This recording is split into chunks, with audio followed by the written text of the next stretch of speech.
自動波咧最大嘅目的咧就係希望駕駛人咧係可以兩隻手集中喺個軚盤度啦，咁亦都唔需要話去照顧個極力子啊、轉波啊，咁樣可以安全啲、集中啲駕駛。齋上嚟咧，我哋都係有少少地方要留意喎。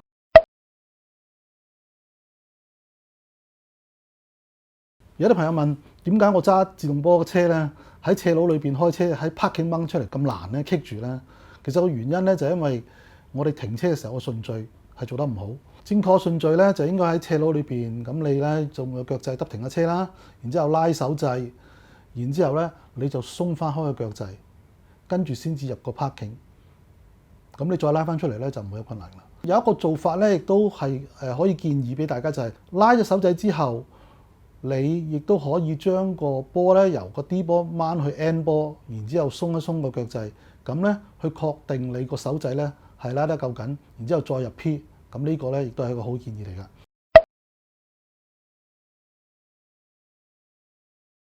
揸自動波第二個 tips 咧就係你控制好你嘅右腳，因為只要有 torque converter 咧，你嘅右腳咧你都要好溫柔，因為佢加力加得太大。你如果能夠好精準咁樣控制到千零轉咧，對你嘅起步咧係好有幫助嘅。我哋知道 torque converter 咧，佢幫我哋增加扭力嘅，方便我哋嘅。但係咧，佢亦都會浪費咗我哋少少效率嘅。咁我哋有冇辦法可以將呢啲效率揾翻嚟咧？係有嘅，因為咧 torque converter 嘅車咧，你收油咧，佢會向前流嘅。收油呢樣嘢咧係好重要嘅。我成日見啲朋友揸車咧喺市區裏邊啊。佢個油門同埋臂力咧就踩嚟踩去，隻腳咧係冇停過嘅。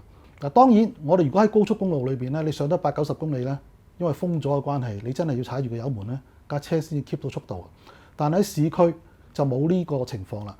我哋如果係講緊40-50公里咧，基本上你鬆開咗個油門，架車係一直向前流，係唔會停得滯嘅。咁所以我哋喺市區裏邊咧，其實一般嚟講，如果你要揸自動波揸得好咧，你隻腳咧，只係得少部分時間踩住個油門，同埋更加少嘅時間咧係踩住個臂力。大多數嘅情況之下咧，都係收油嘅。你學識咗收油咧，你唔單止舒服，仲可以好慳油添。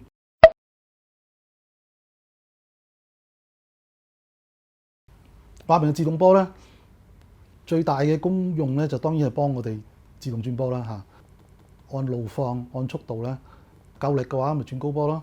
咁唔夠力啦，譬如上緊斜路，我哋就會自動轉低波。轉低波咧，好多時候我哋踩深咗油咧，佢轉低波個反應係會猛烈咗。咁呢個時候咧，我哋咧就應該用人手減波咧，去避免呢啲難以預計嘅kick down嘅過度嘅反應。咁揸自動波咧，其實揸得好咧，都唔係完全唔使轉波嘅，都要因應環境咧，係用人手咧去做一啲加減嘅調整嘅。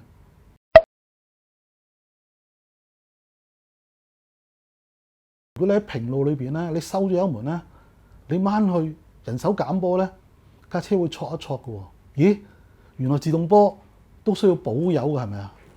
你如果喺一個平路，你係想轉落個低波度咧，可能你嗰陣時已經係收咗油㗎啦。你收咗油咧，你嗰陣時個 engine 跌到落去個 idling 嗰度，可能係1000轉啊、1100、2轉咁樣。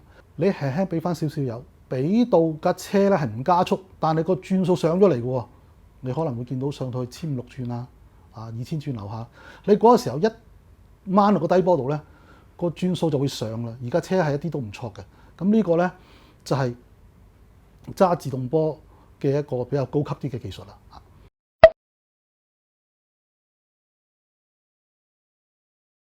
揸自動波咧喺燈位停車之前，究竟 N 定係 D 咧？永遠都拗唔完嘅喎，咁究竟應該係點樣做咧？兩樣都有好處有唔好處嘅。你成日入住個波停住個車咧，其實個波箱係會熱嘅喎。但係如果你又off 咗佢，又掹翻去 engage 個波箱咧，咁嗰啲 clutch 咧又可能會磨損嘅喎。咁啊真係幾難搞喎！咁樣啦，我自己做法咧就係，如果我好明確知道幾時會開得翻車咧，我就 keep 咗喺 D 波度。如果我真係唔知嘅，我要等嘅，咁我就 keep 喺 N 波度。市區紅綠燈大致到個時間我都知道係幾多㗎啦。我埋到去燈口之前咧，遠遠佢都係紅燈啦，咁即係差唔多都轉啦，咁我咪 keep 喺 D 波度咯。但係我一駛到埋去，佢啱啱轉紅燈，呢盞紅燈咧，我又唔知佢會停幾耐嘅，咁我不如等於 end 波啦。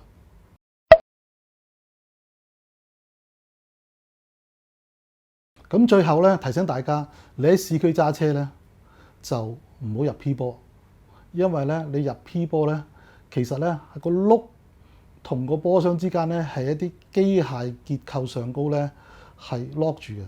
咁即係話，如果你架車稍為俾人哋有少少碰撞咧，個轆喐一喐咧，咁你個波箱咧個損毀程度咧就相當嚴重㗎啦。你未埋到停車場泊好位之前咧，都唔好入 P 波啊！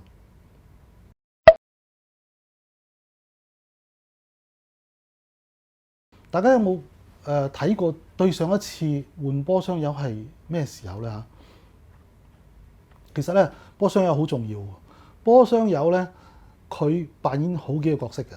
第一，佢係傳動力咧，因為個 torque converter 真係靠嗰啲油咧將啲力咧由 engine 傳去個波箱嗰度嘅。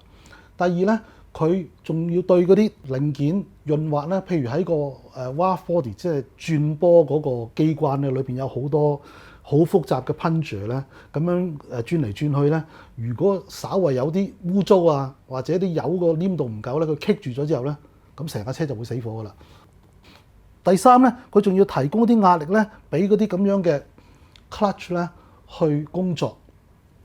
第四，佢仲要咧將啲熱能咧係帶走嘅，所以咧你打開車頭咁睇下，每一架車嘅波箱咧亦都有條油喉駁咗去水箱嗰度咧，係幫手冷卻嘅。咁所以咧，你可想而知咧，波箱油咧佢個工作嘅環境係幾咁嚴苛，同埋佢個重要性係幾咁緊要。所以咧，而家好多個車廠都建議話換波箱油咩3萬公里、4萬公里嗱，我自己咧就喺呢方面咧就好保守嘅。我基本上咧換2次偈油咧，我就會換1次波箱油啦。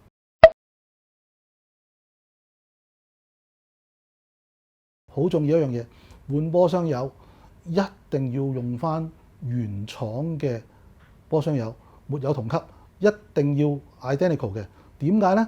因為你換波箱油咧，你永遠都換唔清嘅。你拆咗個油底螺絲咧，你能夠倒得出嚟嘅波箱油咧，只係一部分，仲有好多喺裏邊嗰啲valve啊、啲 clutch 裏邊咧係藏咗喺度嘅。所以咧，你換啲新油落去嘅話咧，就變咗2種油溝埋一齊啦。所以一定要用翻原廠嘅波箱油。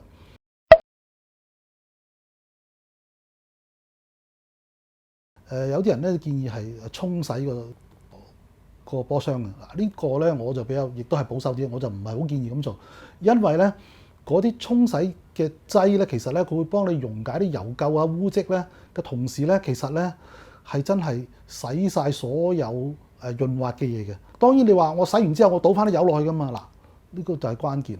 我哋頭先講㗎啦，嗰個轉波裏邊個機關咧，個 valve body 裏邊有啲 plunger，佢推動嘅時候咧係用啲液壓嘅壓力係好大力嘅，但係佢褪翻轉頭咧，佢係靠條彈弓嘅啫。如果你喺個沖洗過程裏邊洗得太乾淨，佢第一下喐動嘅時候就冇咗潤滑嘅話，就棘咗喺嗰度咧，咁就冇㗎啦，咁就要個 valve body 咧就要大修㗎啦。對於一個自動波車，撻得着部 engine，但係行唔喐咧，入咗波唔喐咧，咁其實大多數可能性咧都係因為個 valve body 咧係棘實咗。簡單嚟講咧就係自動波嘅保養咧就係勤換油，同埋一定要換原廠嘅油。大家記住啊！